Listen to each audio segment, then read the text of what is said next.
Assalamualaikum, selamat tengah hari. Alhamdulillah hari ini kami dapat menghantar 30 tong baja NutriGrow Advance dan 3 kotak baja NutriGrow Advance kepada customer kami di Kluang, Cik Masniat Mulyadi. Terima kasih tuan kerana dah 3 tahun guna baja NutriGrow.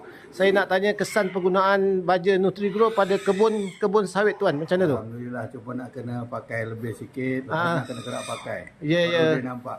Nampak kena jangan kedekut Jangan apa ni, kita kalau boleh mula-mula tu kita pulun sebulan setengah sekali ke apa, tak main 5 round lah baru dia nampak. Maknanya betul-betul dah hijau tu, dah cantik, baru kurangkan sikit. 1 bulan setengah scrubkan 1 bulan setengah lah. Baja ni kita apa orang kata senang apply.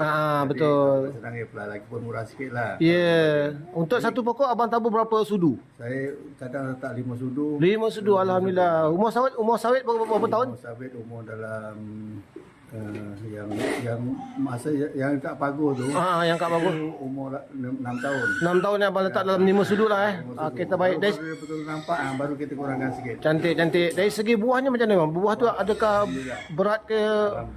Berat Alhamdulillah, yang penting berat Tandan dia okey, tandan dia. Tandannya alhamdulillah. Alhamdulillah. Macam satu pokok dapat berapa tandan tu? Ya. Tengok yang ada yang 2 lapis dah, ada yang nak dekat 3 lapis. Tahniah, alhamdulillah, syukur. Dari segi pokoknya, daunnya, batangnya, pelepahnya macam mana? Lembut ke tak? Boleh tahan.